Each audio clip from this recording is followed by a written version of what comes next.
I'm back, boys and girls. I am back. I'm back. As you all know, I went on vacation last week. My first vacation since I started this business. Now look, when I started this out, I didn't have enough money to take my wife on a proper honeymoon. So, saved her money for a little bit, bought our house, paid off all our debt, took care of all of our responsibilities as adults, and I decided it's time to go on vacation. So we heard that Ozzy was going to come play on the final tour of Black Sabbath, and us being hardcore rock and rollers, we had to go check out Ozzy. Can you blame us? So I took my wife and we stayed in a beautiful hotel suite, rode down with two of our best friends in a brand new truck, and they stayed in their camper in it. Oh, it was great. Dream vacation, absolutely stress-free, no problems whatsoever. Got to go see all the sights and do all the things, and this, that, and the next thing, except for one small problem. I had one guy, his name's Andy, who had his 24 pill here for repair, lose his mind, and proceed to flip out on me on the phone while I'm on vacation. Now we're going to change how BBI does business as a result of this. We are. First thing that's going to happen is I'm going to get another phone. The phone number that you all have is going to stay valid. That's going to stay for the business, and it's going to become a committed business line. That is going to happen. I get to have a life too, and there's more to life than these radios and the amps. There is.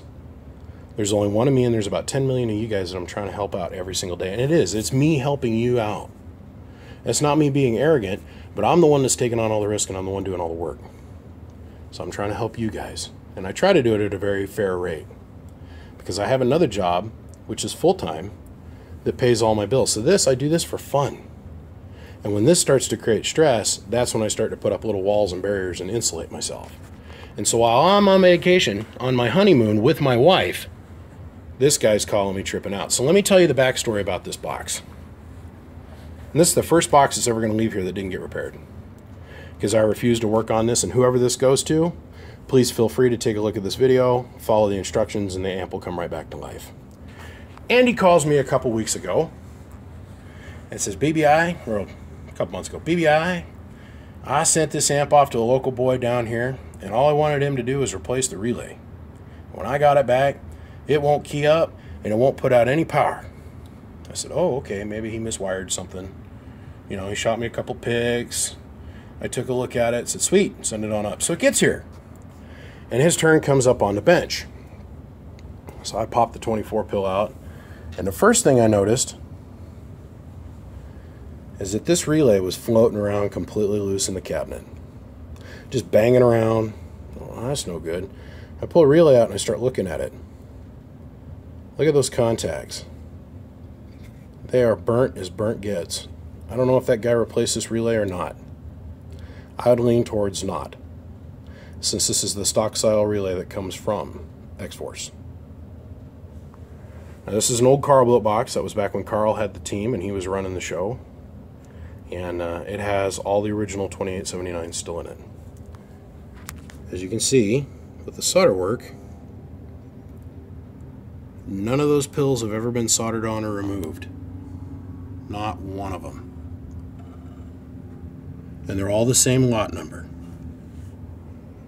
9J, except for this end one. We'll come back to that.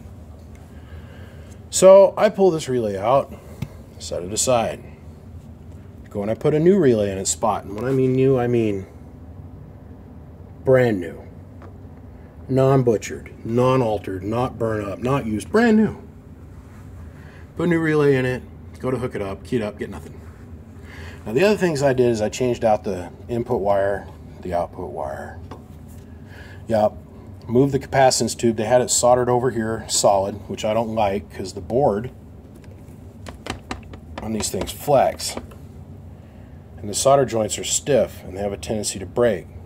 So I moved this capacitance tube, and I was getting myself ready to take all the power wire out of it, the capacitors out of it, and I was going to repill it. Because, well, I'll tell you why I was going to repill it, but I was going to do all my normal stuff to it to beef it up, make it run a little bit better for the guy.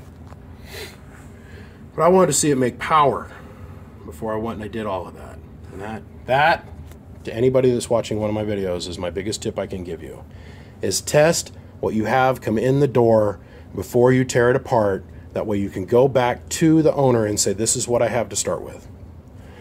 So I worked on this, and I go to key it up, and I still didn't get nothing. I'm like, what the hell? Okay. It's got to be the keying transistor. So I took the keying transistor out and replaced it with a brand new one, which is right here. And then it still wouldn't work, so I had to go and I pulled the little Zener in here. Now this little Zener pops if it ever gets hooked up backwards, or that transistor goes to an open. That's a hint. So I'm like, man. So I get it to key. Input reflects fairly decent, but it's not building any power whatsoever. So I get out the old trusty dusty FLIR, and I go, well, what parts are not working in this thing? None of them are working. None of these 24 transistors are working whatsoever. Now I roll back in my mental index and I think to myself, what did he tell me when I was talking to him on the phone?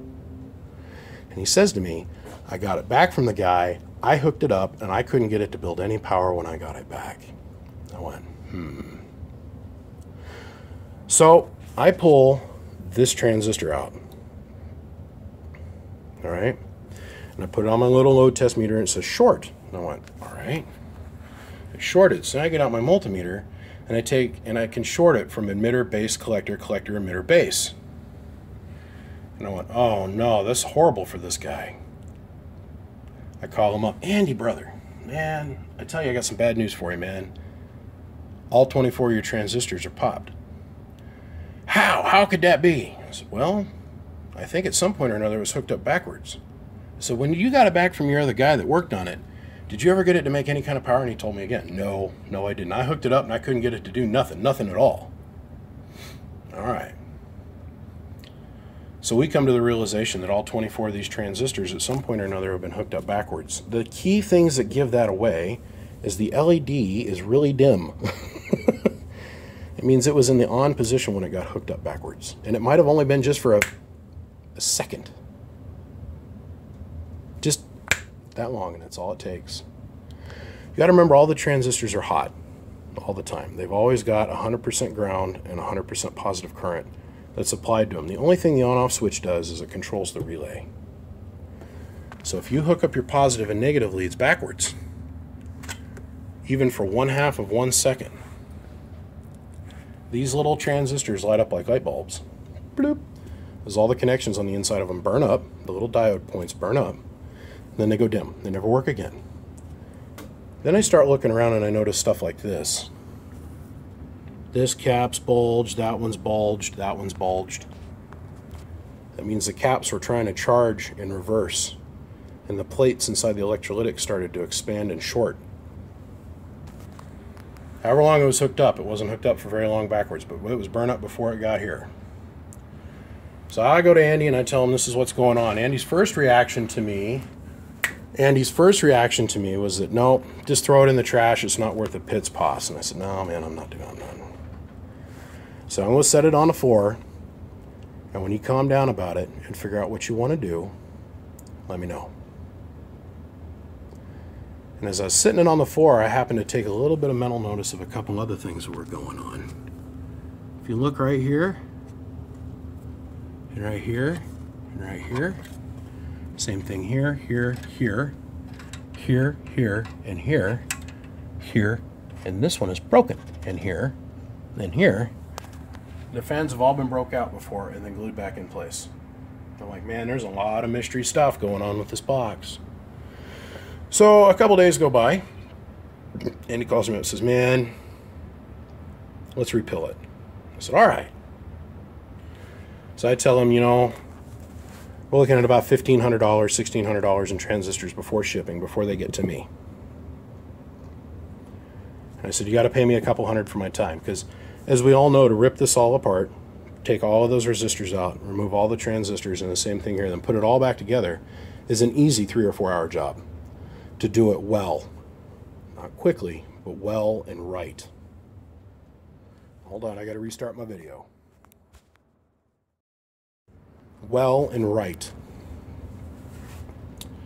So dude, give me $2 grand, and out of that $2 grand, You know, you pay me a couple $100 for my time, and then I'll charge out of that $2,000 also the shipping to get it home. Here's a PayPal receipt of our transactions. Now, I've covered up all the appropriate names so the innocent can be protected, as they go in the old 50s TV shows. And when I'm done with this video, I'm going to refund you back $1,900. Now, what shows up on your end is probably going to be about $1,850, Andy. Because remember, PayPal's always got to get their money. That's the reason they charged you an extra $50 on top of the $2,000 that you paid me. They're not in business for free. And neither am I. I'm not in business for free. I want to get paid for my time a little bit, but I do this for fun. I don't do this for a huge profit gain. Because I don't care what anybody tells you. There's not a whole lot of money in this. You got to do this because you love it. Not because you're going to get rich or famous. That's just the way it is. Now, if you look down in here, I'm doing this for documentary purposes, each one of those 10 ohmers are perfectly good. Not one of them's discolored. Not one of them's popped. Once again, all the solder work is still intact and there's still all the match set. So now I told Andy I'd slide this in when I could, and I'd try to get to it in the next couple weeks.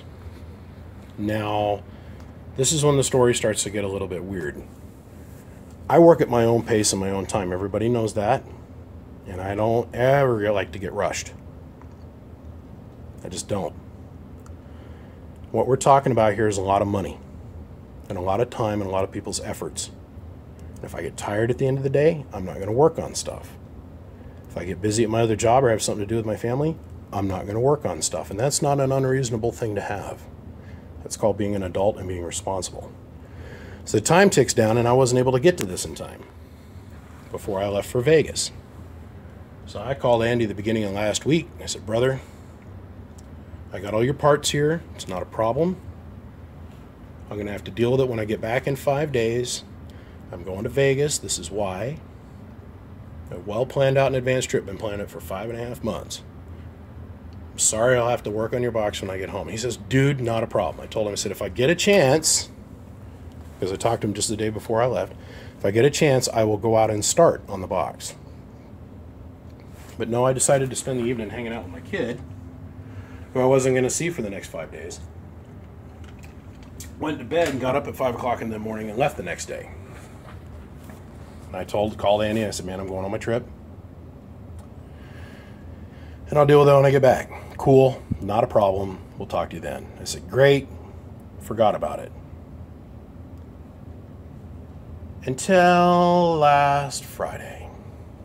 Still on my vacation, my honeymoon with my wife. My honeymoon with my wife. This guy knows this is what I'm going to Vegas for. This guy knows this is what's taking place. It's all been very clear and transparent for him. All of a sudden, I get this text. I want my money back and send me back my fucking amp. You're a lying piece of shit. I'm like, excuse me? I want a refund of all my money. Send me back. You're a lying piece of shit. And then he calls me. He says, is this Luke? And I said, yeah. And he goes, you're a lying piece of shit. I said, how am I a lying piece of shit? And he goes, well, I called my buddy over to RF Parts, and he told me you haven't ordered transistors from him in 3 months. I went, oh, that's kind of interesting. So me being me, I log on to my RF Parts page and I send him a forward screen copy of what my actions have been with RF Parts. Like me being the parts supplier has to justify where I get my parts from. He says, I haven't ordered any transistors from RF Parts. That makes me a goddamn liar. I'm like, okay. So there's two things that are going to happen here. I personally don't care if I work on this or not. I don't. I've got too many other things and too many other people I'm trying to work with. People are going to go believe whatever they want. Two things. Why is RF Parts discussing my private business, which come to find out they never did and it never happened? And two, why is this guy deciding to flip out on me when I've been very transparent with him? I don't know. I can't answer the second one, but I can go work on the first one. I tell him, sweet, I'll refund your money, but there's nothing I can do about it now. I'm out of town. I'm not with the amp, and I'm not going to log into PayPal on my cell phone to try and issue a refund, which is almost impossible from their app, as we all know. This is when Andy goes ballistic, boys and girls. He's going to sue me. Blah, blah, blah. I heard it all. I heard it all. And I told him, sweet, when I get home, the first day that I'm back, I'll shoot a little documentary video just like this, dictating off the status of your amp. I'll issue you a refund, and I'll send you back your money. That wasn't good enough for him. He went on and on and on, threatened me with legal actions, and he wanted it done now. I'm not going to call somebody while I'm on vacation, my honeymoon with my wife, to try and get somebody to come over here to my shop, dig your box out, and send it back. It's not going to happen. Now, throughout the other conversations I'd had with Andy, he wanted me to make it look like I was putting 2510s in this box, because he was bullshitting all his buddies. You know the game. Talking the smack. Man, I'm going to make him put those new 2510s in there. He even told me on the phone one time, he goes, man, I've told so many stories wrapped up around that box, nobody knows which way's coming, which way's going. I don't know what happened. I don't know what he was told or what he thinks he heard or who he talked to or whatnot. Yesterday, I called RF Parts. I got on the phone with Steve, I got on the phone with John, and I got on a conference call with Steve, John, and Merritt. We went through phone records, and I'm here to tell you that it is RF Parts' policy to not discuss any of their other customers' information with anybody else. And if that was to happen, RF Parts would be legally liable for my revenue loss from this sale. And also, any employee that violates that, they are now backed up with some serious legal ramifications on RF Parts ends, which I'm not going to speak to about. That's none of my business and none of my concern. I can tell you that all three of those men assured me that such said phone call with this gentleman never happened. I personally feel Andy wanted his money back, and I think it would have been a little bit more noble or, I don't know, upright, forthwith, or manly of him to call and discuss it with me. After being exposed to all of this while I was on my vacation, I thought to myself, man, I got to change how I do business. First thing that's going to happen is I'm getting another phone. My phone number is going to stay the same. But it has now become very apparent that I have to insulate myself from the phone. Because I have the right to have a life too. As the builder. I do. It's not right, dude. What you did was not right, and you know it's not right. And for you to run around and threaten that you're going to tell all your buddies this, that, and the other thing about me, I suggest you strongly do. Because once they watch this video, they're going to know the truth about you. Andy, over here in this slat is over 100 plus 2879s. And over here is even more 2879s. I call these fun, happy coupon bags. Happy coupons! That's the way you get them from RF Parts. All matched. And there's a couple of them there, guys. I got about 2 more stacks of these sitting in the safe. I've got over 600 2879s working in stock. Now what I do is when somebody needs a big repill like this, I go and I pull out however many transistors I need, and then I turn around and I order more. Which I was planning on doing when I came home from Vegas. It's okay, I don't need to worry about it now. Andy, this is the condition of your box. With all the broken fan leads that have been super glued back in place and the support arms. This one doesn't even have one there, so it's missing. There's no dents and no dings.